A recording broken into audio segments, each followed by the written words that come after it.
Oi, gente, bem-vindos a mais um podcast do Árvore do Futuro. Hoje a gente está aqui com o Ricardo Birman. Ele é CEO da urbanizadora Paranoazinho, diretor da Birman SA e da Fundação Aaron Birman também. E, bom, Ricardo, pode dar um oi para o pessoal, pode ficar à vontade para se apresentar de outra forma também que você acha melhor.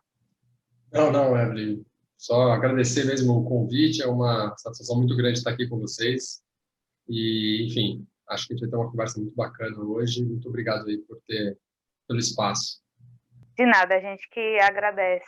E, bom, gente, hoje a gente vai falar, Ricardo, sobre urbanismo e meio ambiente. É um tema que a gente está sempre falando no Árvore do Futuro, e nada melhor do que trazer um especialista para falar sobre isso com a gente, né? E, bom, Ricardo, para você, qual é a importância de uma boa estrutura urbana para o meio ambiente? Evelyn, essa é uma ótima pergunta. É, por incrível que pareça, a agenda ambiental e a agenda urbanística parecem estar, às vezes, andando em conflito, né? Muita gente tem essa impressão que o desenvolvimento das cidades traz um impacto negativo ao meio ambiente, né? A cidade ela consome espaço para que antes seja de território natural e que isso portanto, um certo antagonismo entre cidade e meio ambiente, quando, na verdade, é o contrário, né? As cidades são, talvez, a, a grande responsável pela nossa capacidade de sequer preservar alguma área do nosso planeta, o adensamento das pessoas num único lugar. As cidades elas ocupam hoje mais ou menos 3% da superfície do globo da Terra. E apesar de ocuparem uma área pequena, elas geram aí praticamente 100% de toda a nossa cultura, toda a nossa tecnologia, toda a nossa ciência. As cidades, ou seja, a aglomeração das pessoas, as pessoas em pequenas distâncias umas das outras, em contato umas com as outras, eles permitem se desenvolver, crescer e produzir soluções para o planeta como um todo. As questões, as pautas ambientais são discutidas em cidades. Então, só nisso daí já tem uma relevância muito grande a cidade para a questão ambiental, mas, obviamente, muito além disso, do ponto de vista físico, mesmo a estrutura física das cidades, o bom urbanismo, que é essa ideia que promove ou que propõe que as pessoas vivam perto de onde elas trabalham, que as pessoas possam caminhar para onde nos seus locais do dia a dia, etc. E promove um adensamento ainda maior. Inclusive, esse é um dos temas interessantes aí a gente abordar, né? A cidade do século XX foi uma cidade muito espalhada e agora no século XXI a gente está vendo uma volta para uma cidade mais adensada. E esse adensamento é o que nos permite, inclusive, preservar a outras áreas, garantir que a expansão da cidade aconteça mais para cima do que para os lados, por exemplo, né?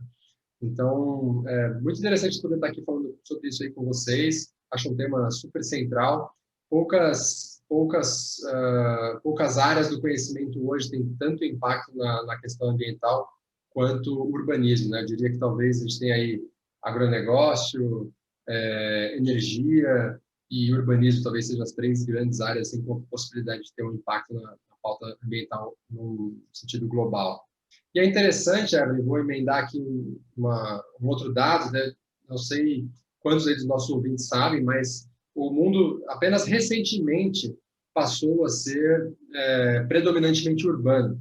Em 2007, faz aí 10 anos, 13 anos, foi quando a população urbana do mundo passou a ser maior que a população rural pela primeira vez na história. Então, até pelos 10 mil anos aí de história, talvez, da civilização, sempre habitamos muito mais áreas rurais e tivemos um convívio muito mais rural do que urbano. E agora, aí há pouco mais de uma década, a população urbana está passando pela primeira vez a população rural.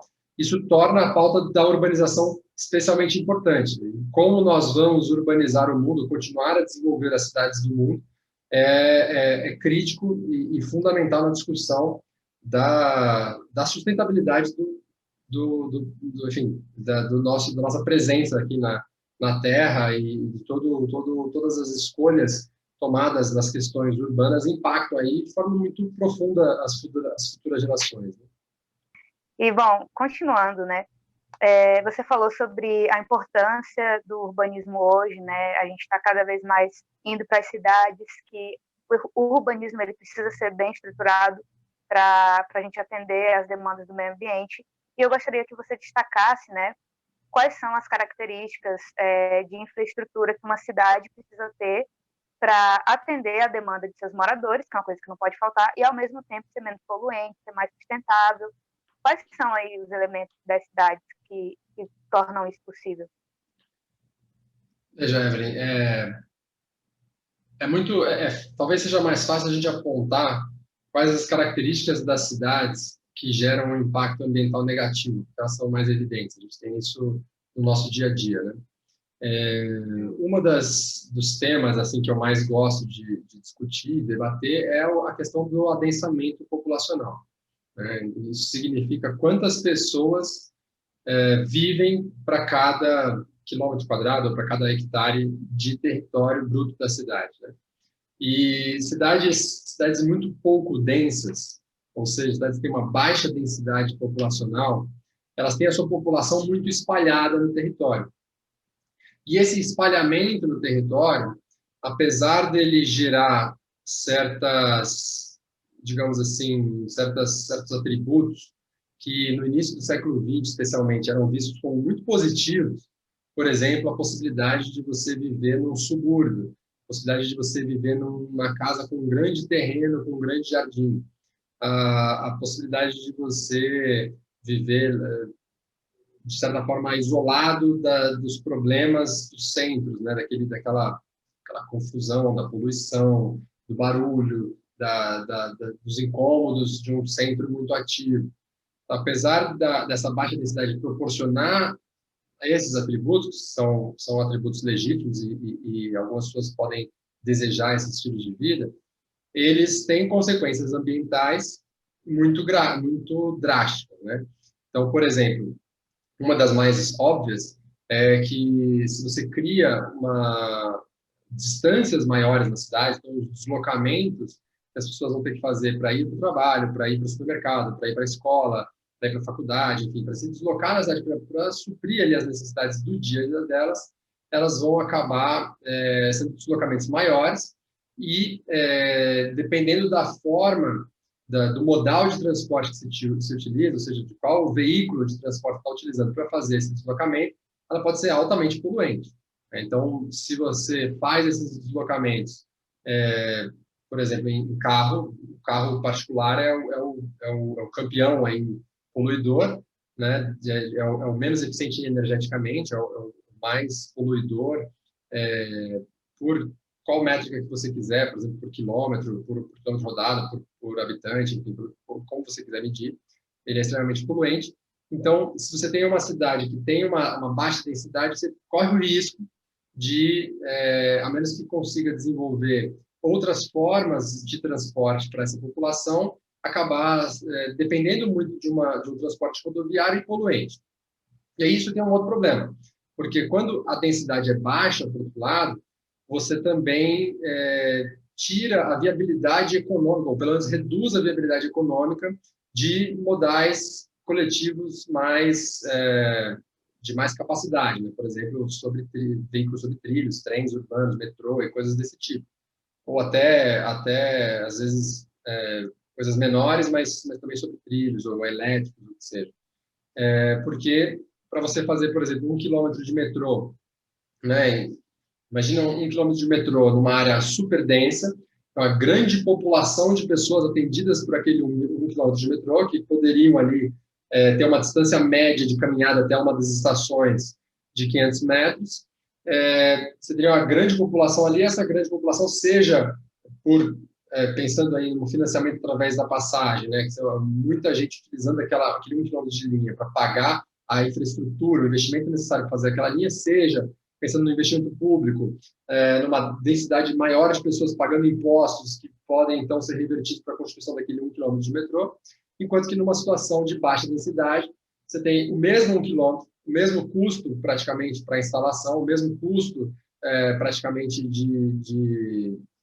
o que a gente chama de CAPEX, né? O Capital Expenditure, ou seja, o investimento inicial para você fazer o buraco, colocar o trilho, fazer as estações, etc., praticamente o mesmo, mas com muito menos gente usando. Então, seja para um modelo de financiamento público ou privado, a viabilidade fica muito mais difícil.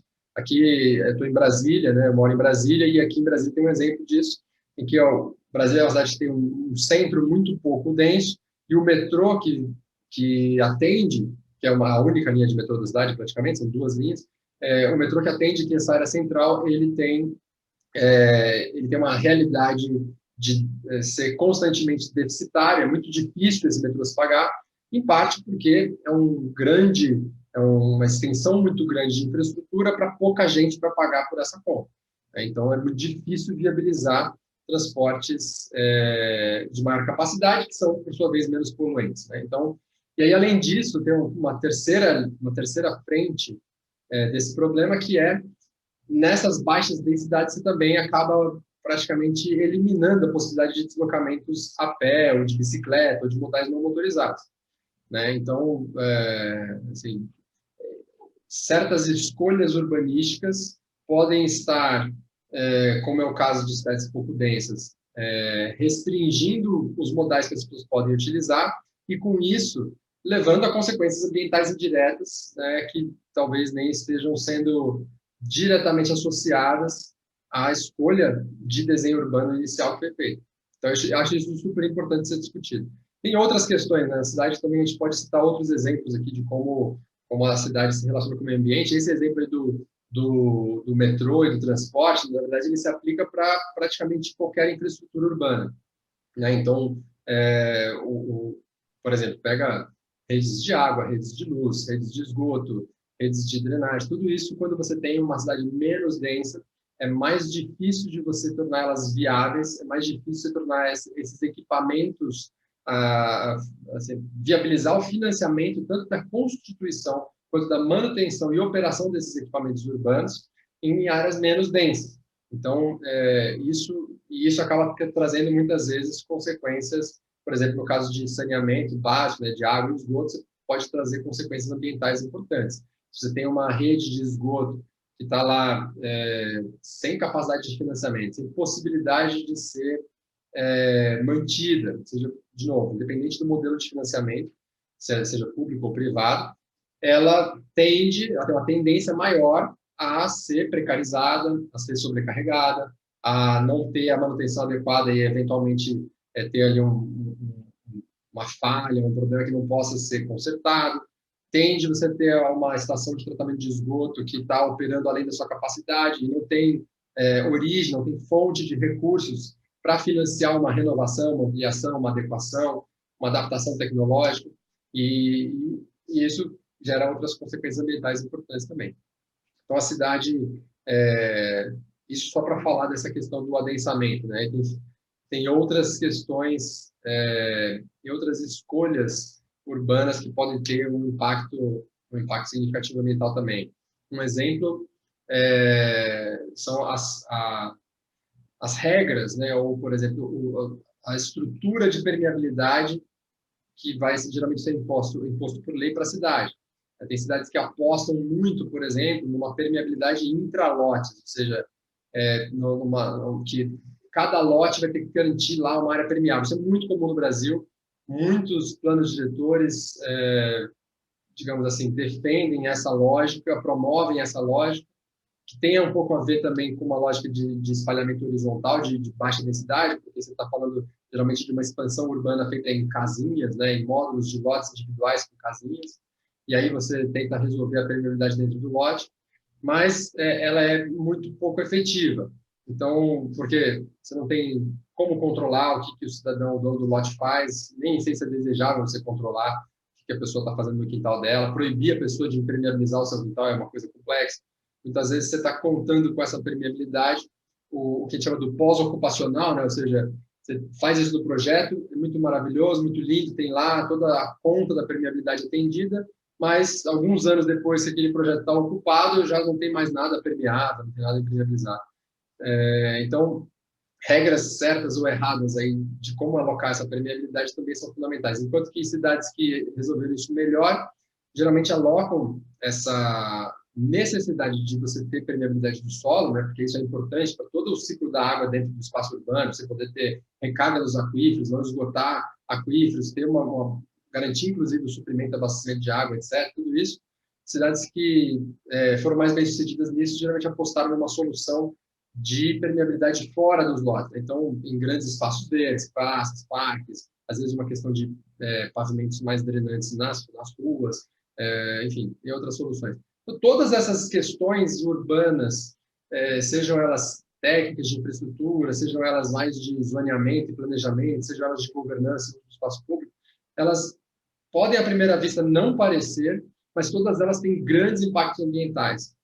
E isso é uma discussão super importante na minha visão. Você estava comentando um pouco sobre o adensamento, você citou outras questões também, né, como a questão da drenagem também, né, e tudo mais. E, assim, as cidades brasileiras, elas têm problemas desde a grande às pequenas cidades. A minha, por exemplo, a gente não tem nem aterro sanitário. Você vai ver onde está o lixo da cidade, é um lixão terrível. A gente também não tem tratamento de esgoto. Enfim, essas coisas que você pode imaginar, né? E, ao mesmo tempo, é uma cidade que ela também não é muito adensada. É uma cidade que ela cresce, mas que ela se concentra no centro e depois ela vai se expandindo para outros locais que vão virando centros também. Você acha que esse tipo de crescimento de cidades no Brasil, ele, tipo, você vê algum motivo para isso acontecer, para esse crescimento acontecer dessa forma? Ou você vê alguma coisa que pode mudar para que isso vá se transformando, para que as cidades possam crescer de uma maneira mais sustentável aqui no Brasil? Evelyn, as cidades crescerem dos lados é super natural, né? Seria, digamos assim, eu até diria que um estágio que faz parte da evolução da cidade, não teria como tentar impedir isso. É normal que a cidade cresça dos lados. Acontece que quando a mancha urbana vai ficando maior, tende a aumentar também a demanda por, digamos assim, moradia próxima do centro. Geralmente, o que acontece é que o centro acaba concentrando ali empregos, serviços, comércio, faculdades, escolas, usos institucionais da cidade acabam se concentrando ali no centro, e a expansão constante da mancha urbana e o esgotamento de coeficiente, ou seja, o esgotamento da possibilidade de ter novas ofertas habitacionais próximas do centro, vai fazendo com que o centro se valorize. Tipicamente, o preço do centro vai subindo muito, e a cidade, então, vai se expandindo sem poder atender, de fato, essa demanda. Geralmente, se você tiver que comprar um imóvel, enfim, morar, alugar, não importa, numa zona periférica, você está fazendo uma escolha de pagar menos do que aquele imóvel mais próximo do centro que está mais valorizado. Aí você vai pagar isso, essa conta, né? Se você não tem o poder aquisitivo de estar dentro do centro, você então vai ter que pagar de outra forma e vai pagar tendo que se deslocar mais, arcando com o custo de uma infraestrutura mais precária, absorvendo aí o ônus desse modelo. Isso não é problema. A cidade crescer para o lado não é problema. O que é problema é ela não crescer também nas áreas onde há grande demanda. O engessamento do uso do solo nas áreas centrais é um engessamento artificial, geralmente estabelecido por lei. Não é um engessamento natural da cidade. Não é uma coisa que decorre da sua própria existência física. É uma artificialidade. E isso é muito, muito problemático. Porque se existe demanda para mais habitação no centro, a forma de equacionar isso seria permitir que essa demanda fosse atendida pelo mercado, né? E isso, naturalmente, os proprietários de terrenos do centro, as empresas interessadas em investir para produzir espaço imobiliário no centro, etc., iriam achar formas de atender essa demanda. Então, mas o que acontece tipicamente nas cidades brasileiras e de vários lugares do mundo é que se tem uma estagnação legislativa, ou seja, tem uma lei que estagnou o coeficiente, estagnou os potenciais, estagnou a possibilidade de se crescer naquele centro. E aí começa a haver um grande desequilíbrio entre a demanda, que conforme a cidade cresce, também só cresce, a demanda por espaço, a demanda por estar perto dos melhores lugares mais já com infraestrutura mais madura, etc., e a oferta que está travada, né? ou muitas vezes muito restrita. E aí essa expansão, digamos, horizontal, ou seja, para as bordas da cidade, que é o primeiro estágio natural do crescimento da cidade, passa a ser a única forma da cidade crescer. Então, a cidade acaba tendo que crescer cada vez mais horizontalmente. É, obviamente que não dá para falar em fazer lá na periferia da cidade, e eu não estou falando de nenhuma uma cidade específica, estou falando bem assim, em termos bem genéricos, bem hipotéticos, né, bem teóricos. Na periferia da mancha urbana, não dá para falar em crescer com densidade. Não vai crescer com densidade, né? Ela tem, naturalmente, aquele é o ponto de transição entre a densidade rural, além do perímetro urbano, e a densidade urbana. Então, ali é uma tipologia mesmo natural que seja de baixa densidade. O que seria saudável seria que as cidades promovessem que as áreas centrais pudessem ser adensadas, ou seja, receberem mais gente para que parte dessa demanda pudesse acontecer ali nas áreas onde já tem infraestrutura, etc. E com isso a pressão sobre as áreas de franja, sobre as áreas ali do entorno da cidade diminuísse. Que, aliás, é uma questão que acaba trazendo um impacto ambiental muito grande, né? Porque se a expansão da cidade ela acontece mais horizontalmente do que ela precisaria ser, a gente está devastando mais áreas naturais do que a gente precisaria, a gente está desmatando mais do que a gente precisaria, e depois criando todos aqueles outros problemas que eu estava citando no começo, né, sobre os impactos ambientais da baixa densidade. Você tem mais problemas de mobilidade.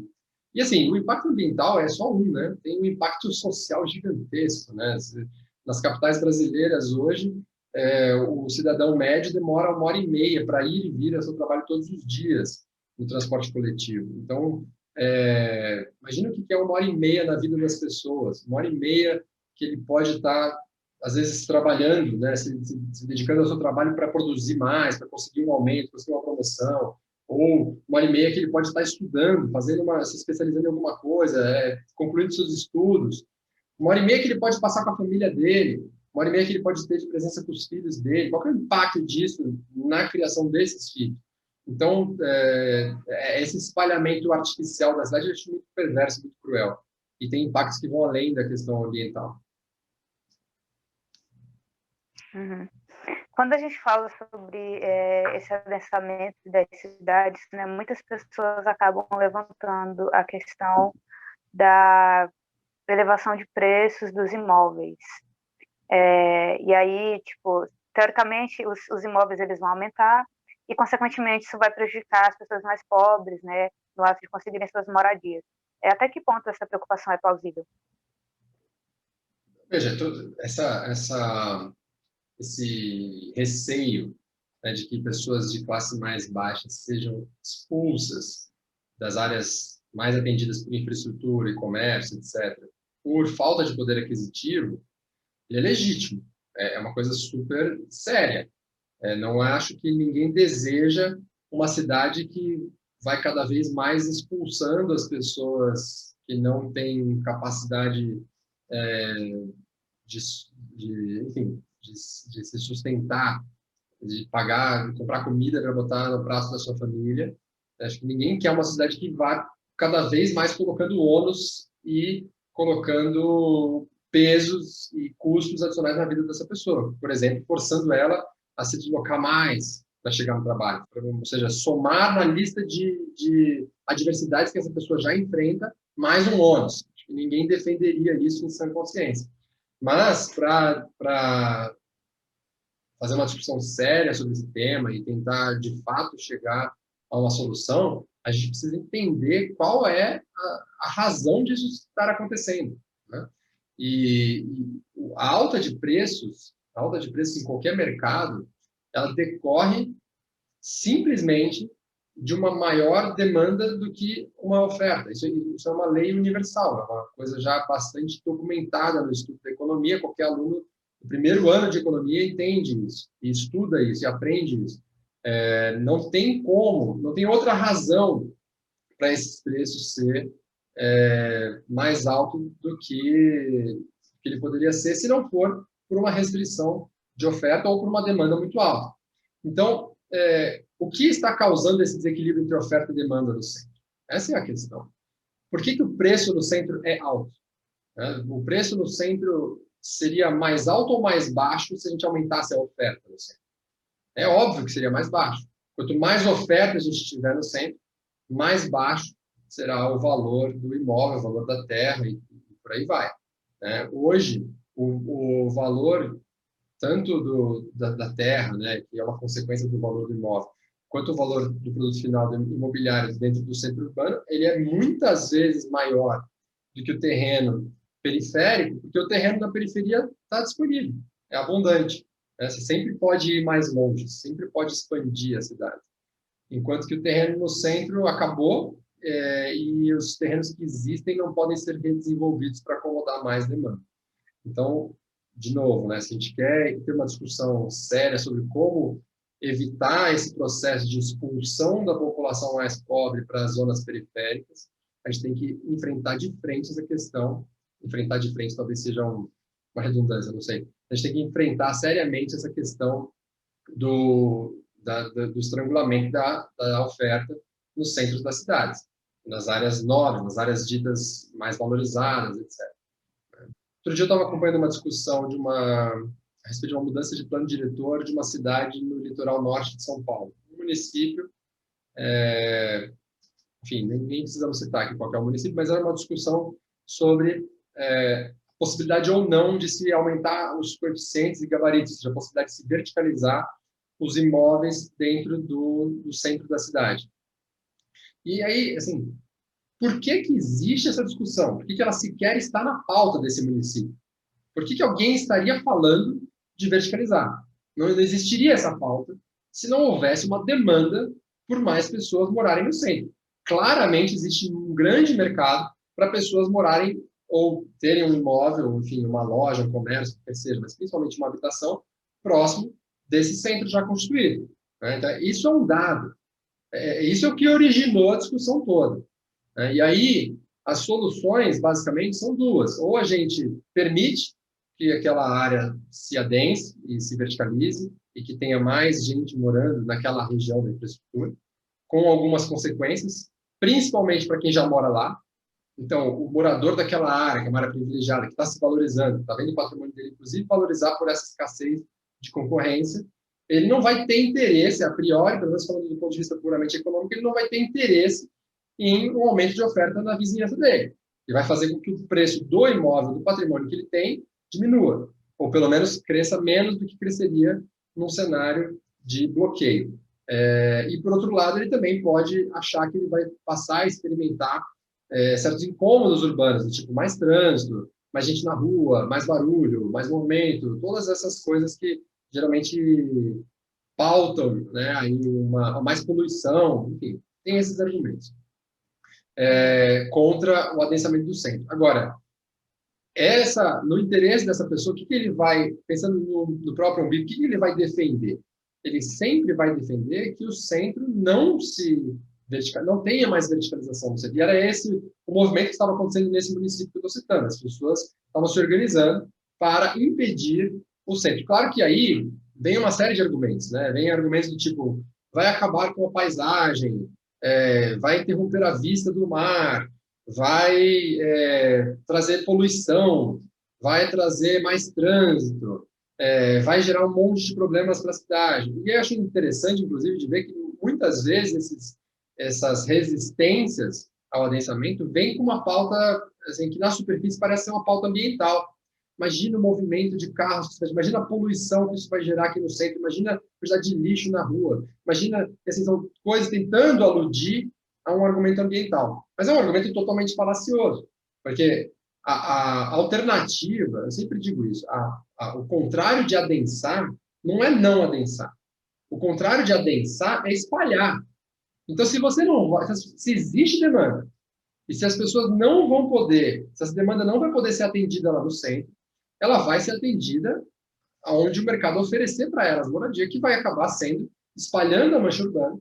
E no caso, se a gente está falando do litoral norte de São Paulo, a gente está falando de um bioma de Mata Atlântica, que é um bioma já bastante, mas posso dizer assim, bastante prejudicado, que mereceria uma certa atenção, né, mereceria um certo cuidado, e a preservação da Mata Atlântica não vai partir de uma resistência à verticalização do centro dos municípios do litoral norte de São Paulo, ou do Rio, para essa questão. Vai partir justamente de uma maior flexibilização desses zoneamentos para permitir que as áreas urbanas, as manchas urbanas já implantadas sejam reaproveitadas ou melhor aproveitadas, para a gente não ter que ir constantemente expandir. Tem uma coisa importante aí, que acho que vale a pena dizer, que o mercado ele vai ser mais forte, inclusive, mercado no sentido assim, o conjunto de relações econômicas que as pessoas desenvolvem naturalmente entre si, vai sempre ser mais forte do que uma barreira legislativa, né? Uma barreira de uma lei, de uma norma. Então, se você tem uma restrição muito grande numa área central, um impedimento muito grande ao uso de uma certa área, não quer dizer necessariamente que aquela área não vai ser ocupada, não vai ser utilizada. O que muitas vezes acontece, e no litoral do norte de São Paulo, de novo, isso é muito comum, é uma ocupação irregular e clandestina. Né? Então, a partir de um certo consenso de que aquela área não pode mais ser ocupada, aquilo tem uma preservação, tem um atributo ambiental importante, etc., etc., cria-se uma restrição ao uso, e aí o tiro sai totalmente pela culatra, aquela área ela fica excluída do mercado formal, nenhum empreendedor legal, ou seja, que atua na legalidade mais, vai ter a possibilidade de comprar aquela área e dar um destino adequado a ela, passando pelos ritos de licenciamento ambiental, todos os cuidados técnicos para que aquela ocupação siga aí os parâmetros estabelecidos pelo governo, pela sociedade, por quem quer que seja, e ela vai ser ocupada de forma clandestina, ilegal, irregular, muitas vezes com consequências ambientais muitas vezes pior, né? Então, os centros urbanos são muito caracterizados por isso. Você tem áreas, geralmente, que foram proibidas de ocupação por uma questão ambiental. Pega, por exemplo, todos os morros do Rio de Janeiro. E que acabaram sendo ocupadas para atender uma demanda que existia. Por que existe favela perto das áreas centrais do Rio de Janeiro? Porque tem pessoas que precisam trabalhar nesses centros e precisam morar ali perto.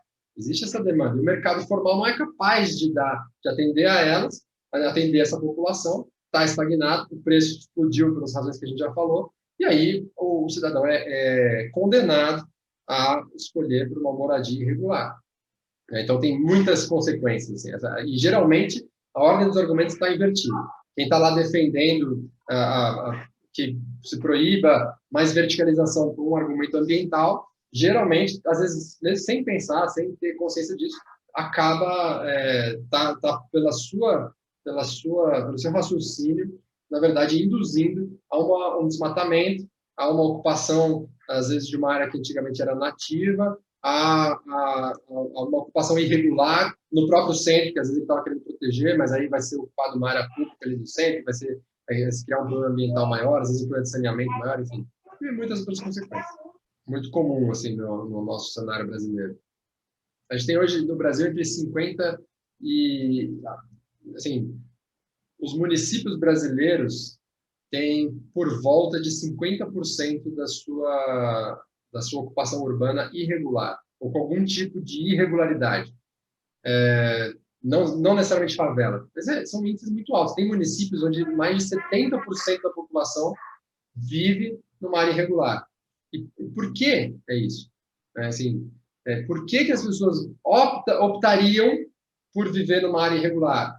Numa área constituída que não tem título de propriedade, que não tem segurança jurídica nenhuma, que não tem nenhuma possibilidade, inclusive, de resolver uma disputa contratual, né, relativa a essa aquisição, essa moradia no tribunal, etc. Por que ele abriria mão de tudo isso, se não pela triste realidade de não haver oferta habitacional legal para aquela demanda? Então, Ricardo, você já falou sobre os problemas que a gente tem por causa da falta de adensamento, e eu gostaria de saber se você imagina que esses problemas eles tendem a diminuir daqui para frente ou eles tendem a continuar como eles estão, né? Como você vê os desafios para o adensamento urbano nos próximos anos? Evelyn, acho que é uma mistura aí de otimismo e pessimismo. Eu acho que o Brasil tem muitas possibilidades. Uma das coisas mais fantásticas, por exemplo, que a gente tem nessa questão é a autonomia municipal para decidir sobre o uso do solo. Isso quer dizer que os 5.000 municípios brasileiros, pela nossa Constituição Federal, tem autonomia para discutir o que pode, o que não pode, que regras valem, que regras não valem. É interessante que, assim, a gente poderia imaginar, né, que com 5 mil municípios, com liberdade pela Constituição para fazer do jeito que quiser, nem os estados podem intervir, né? Um governador não pode atrapalhar o prefeito, digamos assim, se ele quiser fazer um projeto ali diferente, mudar alguma coisa, que a gente teria mais inovação, que a gente teria planos diretores, a gente teria zoneamentos para os nossos municípios mais plurais, digamos assim, né? Fossem um pouco mais diversos. Enquanto que o que a gente vê são, geralmente, regras muito parecidas, que são propagadas literalmente por copiar e colar, e que trazem muito pouco espaço para inovação. Então, eu acredito que o Brasil tem uma possibilidade muito grande, inclusive prefeitos, vereadores, secretários de habitação, que quiserem realmente fazer uma diferença, que quiserem realmente começar uma mudança, eles têm a faca e o queijo na mão. Está na mão deles começar esse processo, começar a avaliar e pensar sobre as questões socioeconômicas que derivam das escolhas urbanas que eles estão fazendo, e muitos municípios eu acho que poderiam assim, ter casos de sucesso. A gente viu aí, por exemplo, recentemente, Balneário de Camboriú, né, que é um município no sul que liberou gabaritos, eles têm, assim, não tem limitação de coeficiente. É uma alteração até modesta, de uma coisa simples, uma coisa pequena, mas que dá um impacto gigantesco, né? Além do município estar aí todo dia na mídia sendo falado sobre essa possibilidade de estar fazendo o prédio mais alto do Brasil e coisas do tipo, acaba virando um atrator para o município, né? As pessoas acabam se interessando por isso e vai acabar oferecendo soluções interessantes. Ainda temos que ver, assim, no longo prazo, qual vai ser o impacto dessa decisão especificamente, mas eu gostaria de ver um Brasil em que os municípios estivessem mais competindo entre si por boas soluções urbanas, sabe? Infelizmente, algumas coisas ainda são muito travadas, né? Principalmente e aí isso acaba sendo impactado por outras questões, né? Então tem questões orçamentárias que são difíceis de resolver, tem uma questão de um pacto federativo que todo mundo sabe é muito problemático, né? Que os municípios acabam ficando com a menor parte da receita, muita da receita de impostos hoje vai para os estados e principalmente para a União.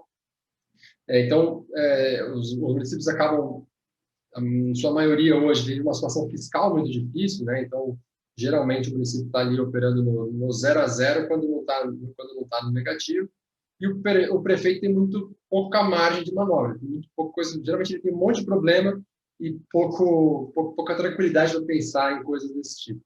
Então, tem outras questões assim de fundo que eu acho que prejudicam o estudo, é óbvio, né? Não tô sendo ingênuo aqui. Mas há oportunidades, né? Principalmente grandes municípios que têm um pouco mais de estrutura, né? Que têm um pouco mais de capacidade técnica, que têm universidades, têm uma academia instituída, por exemplo, eles poderiam tomar a liderança desse processo, poderiam estar promovendo mais esse debate, poderiam estar abrindo mais os seus diretores, poderiam estar tentando inovar um pouco mais nesse sentido. Mas então, esse é o lado otimista, né? Ou seja, acho que as regras do jogo já permitem uma melhoria. O lado pessimista é que a gente não vê isso acontecendo. Sim, não tem essa disposição, essa discussão. E muitas vezes eu acho que ainda tem muito pouca reflexão sobre essa questão da lógica econômica, né, dessas escolhas urbanísticas. E para mim tem sido um tema central, assim, é algo que eu tenho pensado muito. Isso acaba impactando muito na questão ambiental também, né? A gente precisa promover, eu acredito muito que a gente precisa promover uma sociedade mais próspera, porque parte da condição de prosperidade de uma sociedade vai ser ter a capacidade, o tempo, a disposição de discutir todas as questões ambientais, por exemplo, né? Então, hoje, a gente é indiscutível isso, né? Os países mais prósperos são aqueles que estão conseguindo equacionar melhor as questões ambientais, o índice de, apesar da Europa ter sido toda desmatada, ela hoje o índice de florestas, o índice de áreas verdes da Europa vem crescendo ano após ano.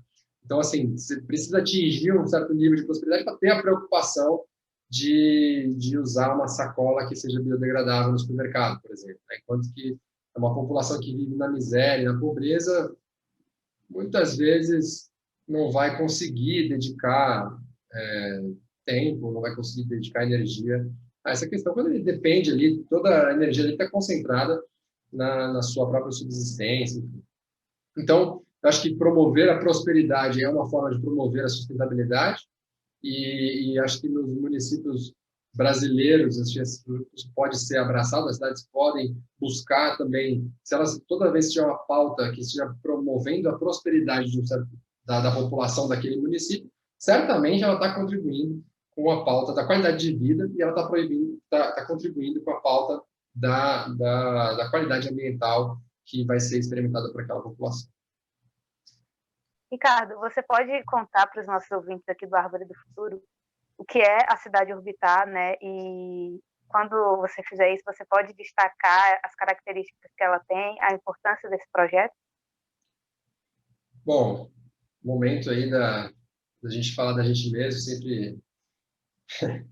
A Cidade Orbitar é um projeto que nós estamos conduzindo aqui em Brasília já há 12 anos.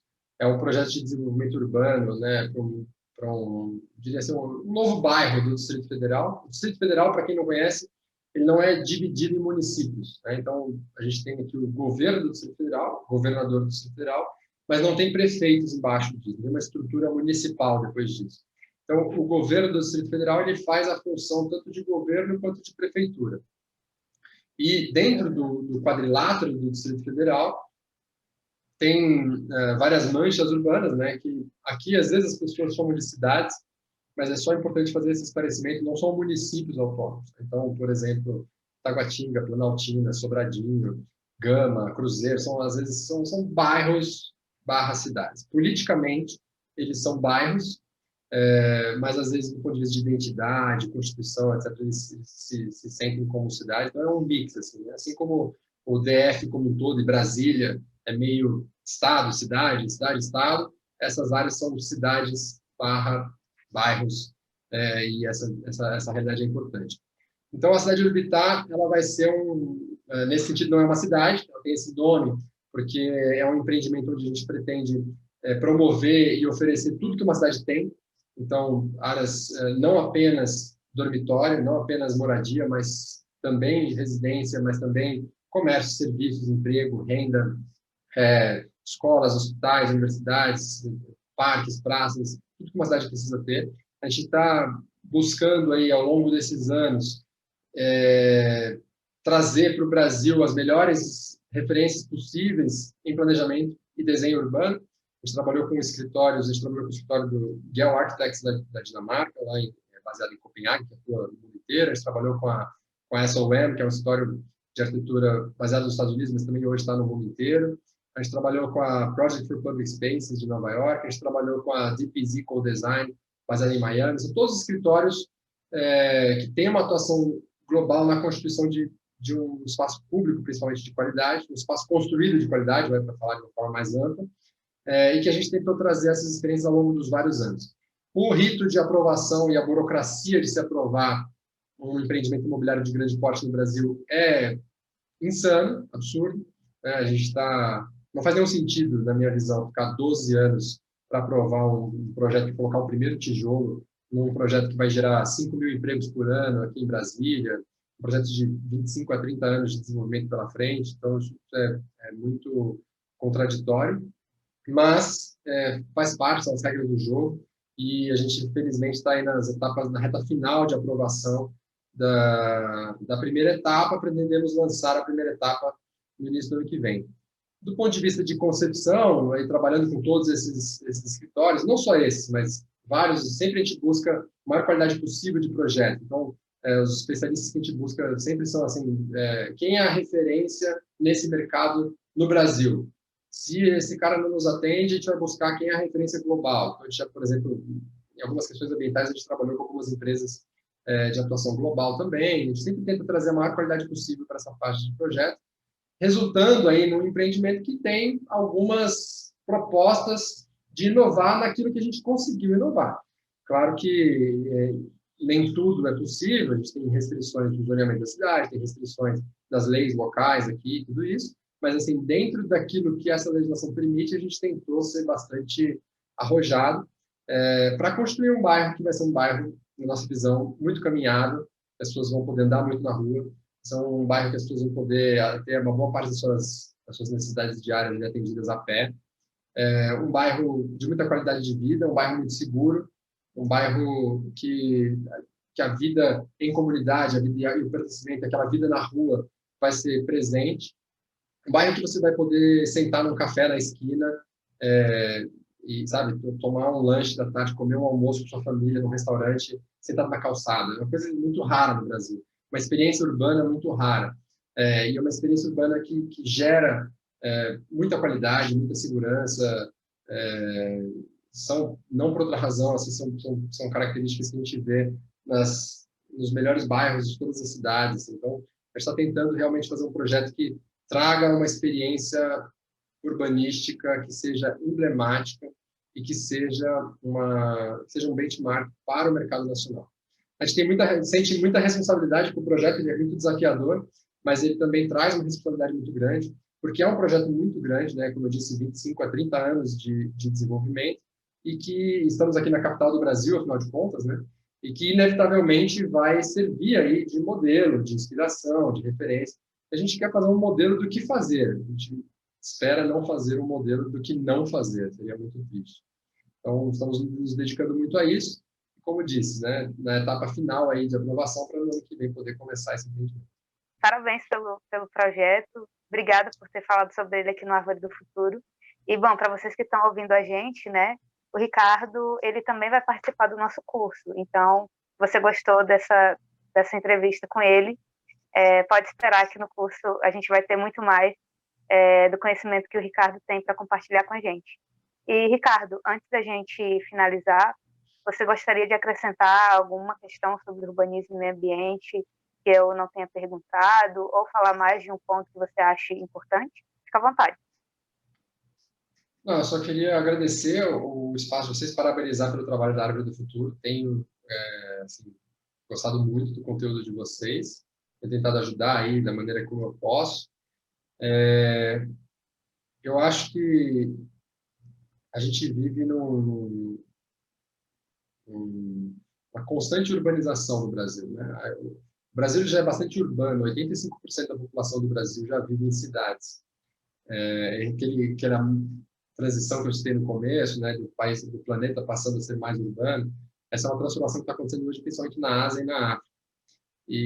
Mas aqui no Brasil, o nosso desafio não é tanto de crescimento, não é tanto quanto eles. Eles têm que construir novas cidades do zero, assim, num ritmo muito grande, muito intenso, para acomodar essa população saindo do campo, indo para cidades, e um crescimento demográfico ainda muito forte, muito mais forte do que aqui.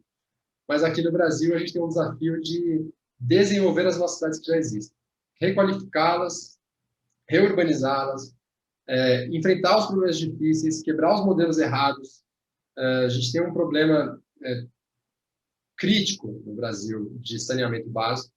A gente tem, hoje, todo mundo cita, né, o dado de 50% de esgoto coletado no Brasil.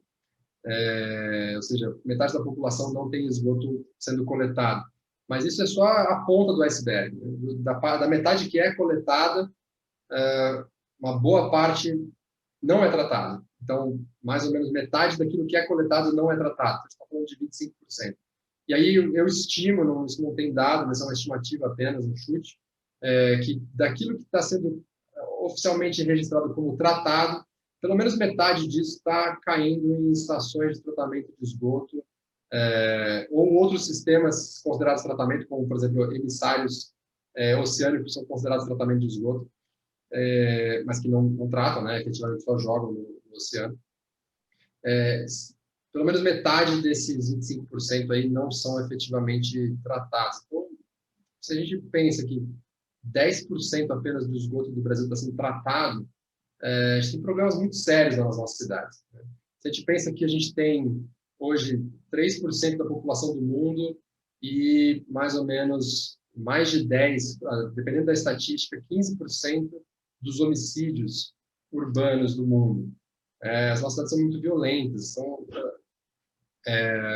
essas coisas a gente precisa enfrentar, a gente precisa endereçar, sabe? Então, se a gente conseguir sair um pouco da retórica, sair um pouco do populismo e nos aprofundar um pouco mais nessas discussões, principalmente avaliando aí a experiência, fazendo uma análise mais empírica e menos de discurso, menos de palavras e mais de dados, eu acho que a gente vai começar a perceber que as soluções existem e o Brasil pode sim fazer parte dessa solução, começar uma transformação e transformar nossas cidades em melhores espaços. Eu tenho uma definição de cidade que eu queria compartilhar com vocês. Eu defino cidades como o espaço onde as pessoas se desenvolvem e perseguem os seus sonhos. Então, a gente precisa fazer com que a possibilidade que nós temos, que eu tenho, que você tem, que nós temos de poder estar aqui falando dos temas que a gente gosta, trabalhando com aquilo que a gente acredita, empreendendo e desenvolvendo, realizando, perseguindo os nossos sonhos, os nossos motivos, nossas vocações pessoais. A gente tem que trabalhar para que as cidades ofereçam isso para cada vez mais gente. Tem muita gente hoje que vive na cidade que não tem espaço, não tem voz, não tem prerrogativa, não tem a possibilidade de sequer discutir ou pensar em qual que é o seu sonho. Você está pensando todo dia ali em botar comida na mesa da família. Isso é muito cruel. Então, enquanto as nossas decisões urbanísticas estiverem fazendo parte dessa crueldade, eu acho que a gente precisa enfrentar, a gente precisa rediscutir, a gente precisa começar a desviar o foco dessa conversa, uma conversa mais técnica, mais baseada como eu disse, mais em números e menos em discursos. É isso que eu queria dividir e compartilhar com vocês aí, mas muito obrigado mais uma vez pelo convite. Fico muito feliz em poder participar aqui do conteúdo da Árvore do Futuro e eu sabia que você já ia dar um spoiler, né, Evelyn, mas estamos juntos aí, vou participar do curso de vocês. Vai ser um prazer também falar um pouco mais sobre esses temas por lá. Obrigada, Ricardo. Para a gente foi uma honra te receber aqui. É um conteúdo muito enriquecedor, um conteúdo que o Árvore está tentando trazer mais para as pessoas, cada vez mais, né? E é isso, obrigada, e espero que quem está nos ouvindo agora também veja o nosso curso, né? Veja a sua aula lá depois também. E obrigada, gente, a todos que nos escutaram hoje, e até a próxima.